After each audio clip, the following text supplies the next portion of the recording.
adalah Wawan. Pria berusia 52 tahun tersebut berprofesi sebagai penjual bakso keliling. Setiap hari, Pak Wawan berkeliling mulai dari pukul 3 sore sampai jam 1 malam. Pak Wawan berkeliling sekitar kampung tempat dia tinggal. Baksonya yang begitu ramai dikarenakan harga yang murah dan porsi yang besar. Pada suatu malam, di pertengahan bulan April, Pak Wawan menjajakan baksonya seperti biasa. Waktu menunjukkan jam 11 malam. Baksonya tinggal tersisa beberapa. Pak Wawan pun memutuskan untuk menunggu pelanggannya. Di kejauhan, lampu mobil menyilaukan pandangan Pak Wawan. Ternyata itu Pak Kasim, tetangganya. Pak Kasim berkata, "Masih ada baksonya, Mas?" Pak Wawan pun menjawab, "Ada, sedikit lagi, mungkin 20 ribuan, jawabnya. Pak Kasim membelinya dan berpamitan pulang. Dan akhirnya bakso pun habis. Pak Wawan yang senang akhirnya memutuskan untuk pulang.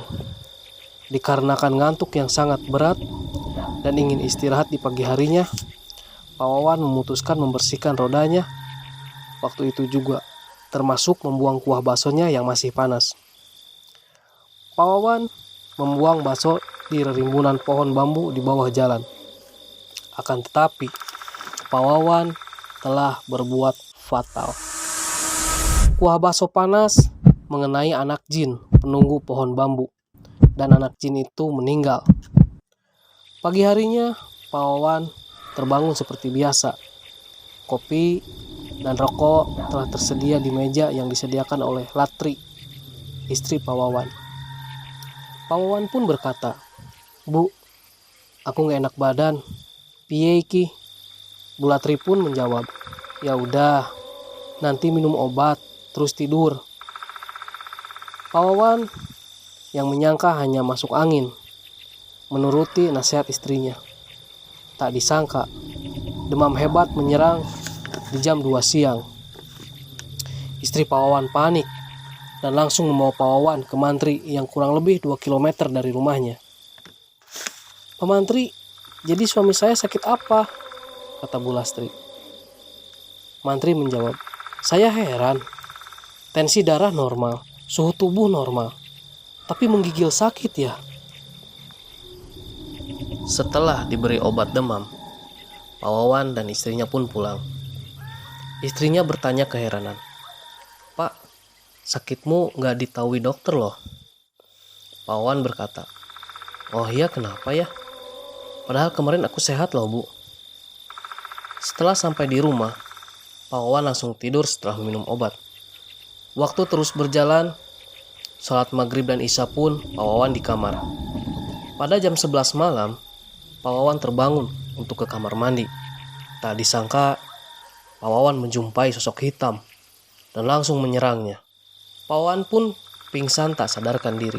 Istrinya terbangun, sontak kaget melihat Pak Wawan jatuh. Setelah sadar, anehnya, Pak Wawan berbicara sendiri. Matanya melotot sambil komat kamit. Bu Latri pun keluar mencari pertolongan tetangga. Datanglah beberapa tetangga karena mendengar keributan, termasuk Pak Jamal, Ustadz yang berada tepat di belakang rumah Pak Wawan. Pak Jamal membacakan doa ke segelas air dan membacakan doa ruqyah. Tak disangka, Pak Wawan berkata, "Aku ingin membalas dendam pada orang ini karena telah membunuh anakku dengan air panas."